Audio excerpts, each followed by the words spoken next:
यहाँ हम लोग दो प्रॉब्लम डिस्कस करते हैं फोटोइलेक्ट्रिक इफेक्ट से रिलेटेड। ये आईआईटी में आई हुई है और एक और ये भी आईआईटी में आई हुई है, बट ये जो प्रॉब्लम है दिस में be asked in mains also, right? And both are slightly uncommon problem. तो ये कई कई सालों में रिपीट हो जाती है। जैसे इसी टाइप की 92 में आई थी, तो थोड़ा और टफ थी। उसका एक पार्ट यहाँ पूछ लिया गया।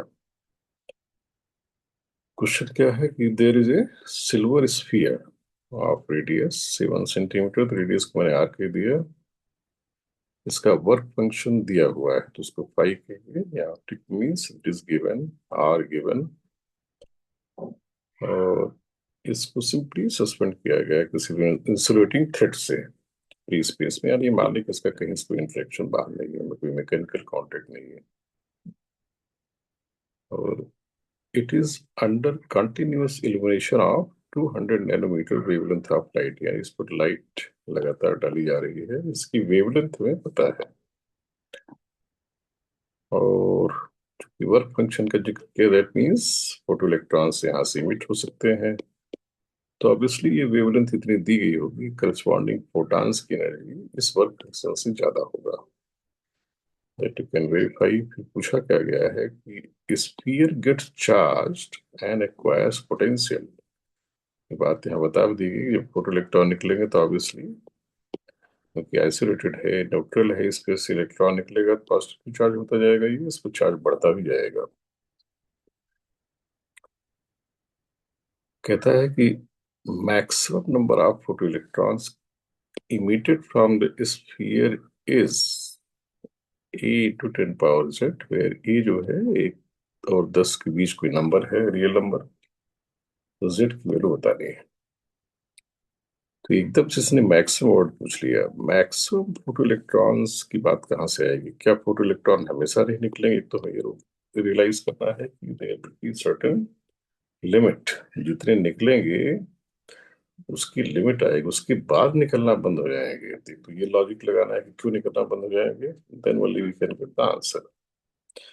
तो लेट अस रिकॉल, जब नॉर्मली फोटो इलेक्ट्रिक इमिशन का हम लोगों ने पढ़ा है तो उसमें एक इमिटर प्लेट होती है जिसको कैथोड भी कहते हैं। इलेक्ट्रॉन यहाँ से निकल के सामने प्लेट पे जाते हैं जो एनोड कहलाती है। इसका और प्रॉपर नेम होना चाहिए कलेक्टर प्लेट। इस पे इलेक्ट्रॉन कलेक्ट किए जाते हैं।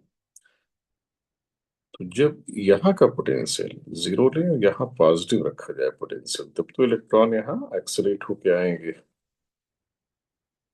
राइट? लेकिन अगर इसका पोटेंशियल इससे लोअर कर दिया जाए, यू कैन रियलाइज कि इलेक्ट्रॉन यहाँ रिपल होंगे, और वो लोअर करते करते अगर उसकी इतनी वैल्यू हम कर दें, मान लीजिए जीरो पे, इसको -Vs पे कर दें, तो Vs is called stopping potential. यानी इस सिचुएशन में जब Vs का जीरो, इसका सर्टेन माइनस वैल्यू पे हो, यानी इससे Vs अमाउंट से कम हो, और Vs अगर इसके बराबर हो जाए, H⁻⁵ या EVs H⁻⁵ हो, तो इस समय इलेक्ट्रॉन्स का यहाँ पहुंचना बंद हो जाता है, because they are now repelled with negative, due to negative potential. Field, you can realise field उस समय इसको रिपेल करेगी। और ये एनर्जी वाइज सोचें कि यहाँ से आने में जब नेगेटिव पोटेंशियल होगा तो इलेक्ट्रॉन की पोटेंशियल एनर्जी बढ़ती है, उस केस में यूटिलाइज काइनेटिक घटेगी,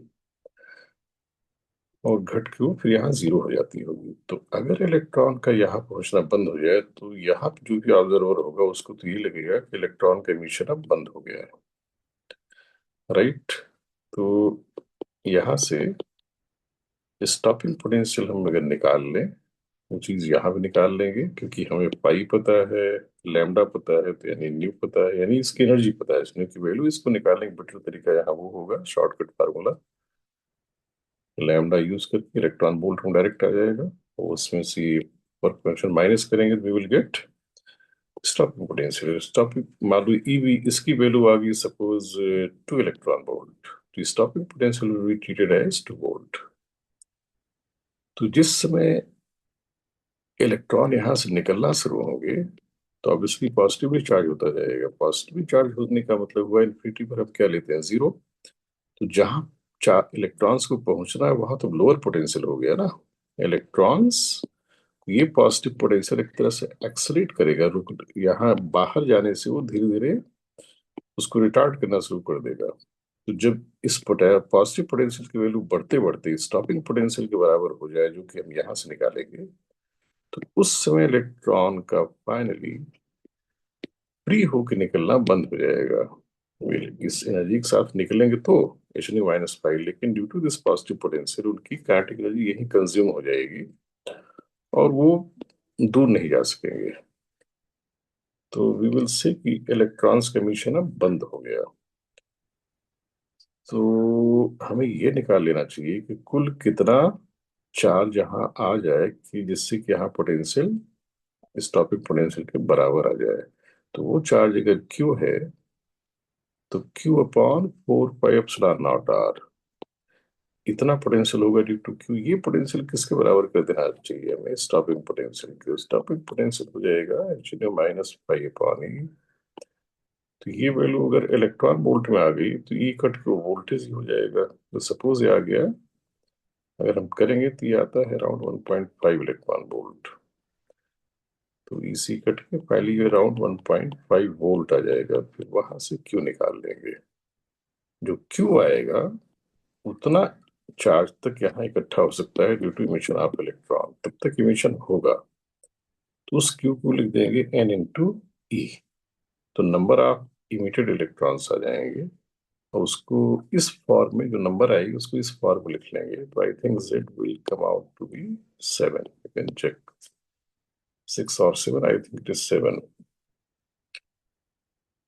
इसमें यही कॉन्सेप्ट है, जब यहाँ पोटेंशियल बढ़ते बढ़ते स्टॉपिंग पोटेंशियल के बराबर आ जाएगा तब वी विल सी कि अब इलेक्ट्रॉन्स का फ्रीली इमिशन बंद हो गया। राइट। और इसी तरह का क्वेश्चन ये है जो कि थोड़ा लंबा है, ये टफ भी है। इसी सब्जेक्टिव में आया हुआ था, पहले सब्जेक्टिव पेपर होते थे, लेकिन इसका कुछ पार्ट ऑब्जेक्टिव बना के पूछा सकता है। सेम कॉन्सेप्ट यहाँ यूज है। और इस problem should read twice at least, try to realise. इसका मैं ब्रीफ यहाँ एक्सप्लेन कर दे रहा हूँ। First try yourself and then see how to solve it. तो इस प्रॉब्लम को सॉल्व करने से पहले एक हमें कॉन्सेप्ट आना चाहिए, and I think most of you must be knowing कि अगर दो पैरेलल प्लेट हो, उनके बीच सेपरेशन d है, एक पे चार्ज Q2 है, एक पे चार्ज Q1 है, तो बीच में अगर मैं इस तरफ फील्ड लूं, इस तरफ फील्ड सपोज मैं लेना चाहूं, तो उसे क्या लिखूंगा, E की वैल्यू आ जाएगी Q2 by 2 epsilon not minus Q1। Q1 ऊपर की ओर देगा, मान लो दोनों प्लस है, दोनों की अपनी अपनी प्लस है। तो Q2 minus Q1 upon 2 epsilon not. और अगर इनमें से कोई नेगेटिव हुआ तो accordingly we will change it. तो ये बेसिक फॉर्मूला है। बाई चांस ये नेगेटिव आ जाए, मान लो माइनस क्यू डैश हो जाए, तो उस केस में यहाँ प्लस क्यू डैश आ जाएगा ये। राइट। तो एक तो ये आना चाहिए हमें। अब प्रॉब्लम क्या है ये कि यहाँ दो प्लेट्स दी गई है, मेटल प्लेट्स, उनका एरिया दिया हुआ है न्यूमेरिकल। उनमें से एक प्लेट पर, जिसको प्लेट बी कहा गया है, उस पर चार्ज भी इनिशियली कुछ दिया हुआ है, इट इज गिवन न्यूमेरिकली। फिर कहते हैं कि एक नोन लाइट मीन्स उसकी हमें एनर्जी पता है आने वाले फोटॉन्स की, जो इस पे इंसिडेंट की आ रही है वो पता है। शुरू इस पर कोई चार्ज नहीं था, ये इस पे चार्ज था पॉजिटिव, और कितने फोटॉन्स पर सेकंड आ रहे हैं ये भी दिया हुआ है। तो कितने फोटॉन्स पर सेकंड आ रहे हैं ये दिया हुआ है पर सेकंड, बेसिकली पर मीटर स्क्वायर भी है। तो जब इस पे कुल कितने आएंगे वो पाने के लिए हमें इसके एरिया से मल्टीप्लाई करना होगा। तो हमें पता लग जाएगा पर सेकंड कितने आ रहे हैं, तो हम ये भी बता सकते हैं टी टाइम में कितने आएंगे। और एक चीज में और दी गई है, assume that one photoelectron is emitted for every 10 to power 6, every 10⁶ incident photons, right. यहां से मैंने 16 लिखना चाहिए था, इस पर सेकेंड 16 आ रहे हैं पर मीटर स्क्वायर।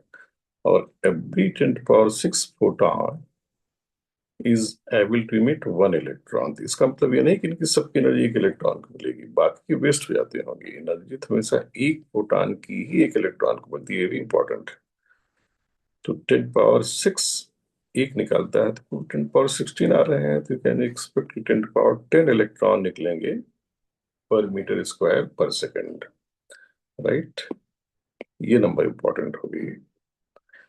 अच्छा, फिर इसमें कहा क्या गया है, क्वेश्चन क्या है कि assume that all the emitted photoelectrons are collected by plate। जो भी यहाँ से निकलते हैं, यानी पर सेकंड जो 10⁻10 निकल रहे हैं और बिट एस से मल्टीप्लाई कर देंगे एरिया से, तो पर सेकंड कुल कितने निकलेंगे, 10⁻10 इंटू एस। वही पता लग गया हमें, उसका चार्ज भी पता लग जाएगा इस मल्टीप्लाई करके। वो इलेक्ट्रॉन यहाँ पहुंच रहे हैं सारे के सारे, कहीं इधर बाएं दाएं नहीं जा रहे हैं, कह दिया गया है। तो टी टाइम बाद किस प्लेट पर कितना इकट्ठा हो गया, दैट वी नो। यहां हो जाएगा इनिशियल चार्ज क्यू नॉट, क्योंकि इलेक्ट्रॉन आ रहे हैं, माइनस इस नंबर को मैं 10⁻10 को मैं कह देता हूं small n into s, area into time. T time बाद मुझे इस प्लेट पे इतना नेट प्लस चार्ज दिखेगा। और यहाँ चूंकि इलेक्ट्रॉन यहाँ से निकलेंगे, यहाँ एग्जैक्टली प्लस दिखेगा। और कितना दिखेगा, NST। एक मैं मिस्टेक कर रहा हूँ, अभी मिस्टेक नहीं, इनकम्प्लीट है, यहाँ ई भी मल्टीप्लाई करना होगा। इलेक्ट्रॉनिक चार्ज, इलेक्ट्रॉन तो है, इलेक्ट्रॉनिक चार्ज के बराबर चार्ज क्रिएट होगा ना एक के निकलने से। यहाँ NS/T इतने इलेक्ट्रॉन्स पहुंचेंगे टी टाइम में, तो उस पर इतना नेगेटिव चार्ज इकट्ठा हो जाएगा, और जो पहले से प्लस है उसमें से माइनस कर देंगे, यहाँ उतना ही प्लस आ जाएगा। तो अब यहाँ से आप पोटेंशियल डिफरेंस ये सब आसानी से निकाला जा सकता है। वैसे किसी को अगर याद है तो एक फार्मूला और होता है, Q2 minus Q1/2C। Parallel plate के बीच में पोटेंशियल डिफरेंस, Q2 की पोटेंशियल माइनस Q1 की पोटेंशियल। बट फील्ड से भी कर सकते हैं, जिसको फील्ड निकालना आता है। जैसे मैंने फार्मूला बताया, तो फील्ड इंटू डिस्टेंस भी आ जाएगा पोटेंशियल डिफरेंस। उसकी आगे जरूरत पड़ने वाली है। इसमें क्या है क्वेश्चन,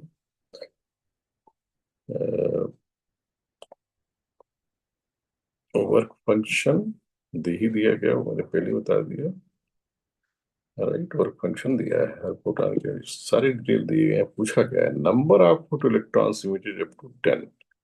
ये तो सिंपल है, कितने इमिट होंगे उसके लिए तो हमें सिंपली जो 10⁻10 दिया है इंटू 10 मल्टीप्लाई कर देंगे, इंटू एस मल्टीप्लाई कर देंगे, बस यही आंसर हो जाएगा इसका, इतना ही, राइट। इसमें कुछ नहीं है।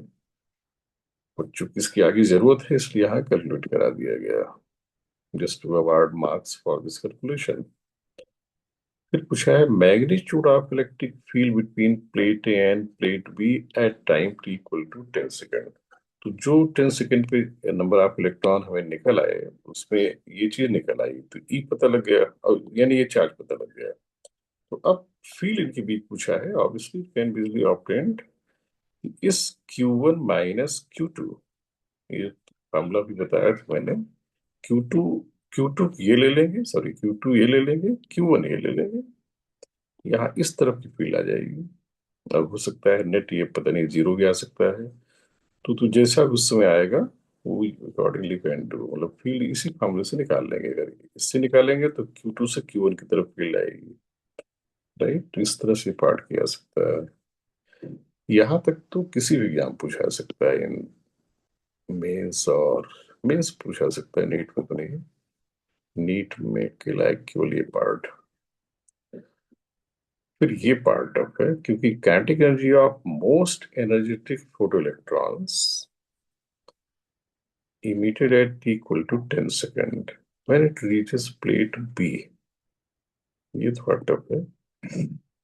अब उसी से पूछा गया, तो जो कि चार्ज निकल चुका है, फील्ड निकल चुका है, पूछ रहा है kinetic energy of most energetic photo electrons, तो it is not tough. H⁻⁵ क्या होता है, मैक्सिमम काइनेटिक एनर्जी, तो हो गई 3 इलेक्ट्रॉन वोल्ट। यानी जो यहाँ मोस्ट एनर्जेटिक फोटो इलेक्ट्रॉन है उनकी हमें एनर्जी पता है, दैट इज 3 इलेक्ट्रॉन वोल्ट। तो जो यहाँ फील्ड आएगी अब फील्ड ऐसे आई तो रिटार्ड इलेक्ट्रॉन एक्सेलेरेट होंगे, क्योंकि इलेक्ट्रॉन जो है फील्ड के अपोजिट उन पर फोर्स आता है। तो ई इंटू डी, इतना पोटेंशियल उनका बढ़ जाएगा, इंटू ई कर दें तो इतनी पोटेंशियल एनर्जी बढ़ जाएगी, सॉरी इतना काइनेटिक एनर्जी बढ़ जाएगी, इंटू 3, ये उनकी मैक्सिमम यहाँ काइनेटिक एनर्जी आ जाएगी। अगर फील्ड नेट ऊपर की ओर आती है तो इलेक्ट्रॉन पर फोर्स फील्ड के अपोजिट आता है, तो वो उनकी काइनेटिक एनर्जी कम होगी। कितनी कम होगी? E E into D, D दिया हुआ है क्वेश्चन में, सेपरेशन। तो 2 minus E D, you can find it out. Net E क्या है उस पर डिपेंड करेगा कि हाथ से जाने में इनकी काइनेटिक एनर्जी बढ़ेगी या घटेगी, राइट। इस तरह से इसमें मेन है इस फील्ड का फॉर्मूला बड़ा पता होना चाहिए। बाकी field into distance potential difference होता है, वी शुड नो इट। बाकी तो सिंपल चीजें हैं इसमें। मैक्सिमम एनर्जी क्या होगी इलेक्ट्रॉन के निकलते समय वो पता हो तो H3 - 5 is very common result, right. ये और ये क्वेश्चन दोनों ही बड़े स्पेशल क्वेश्चन है, स्पेशली फॉर एडवांस। बाकी डिस्कस लेटर।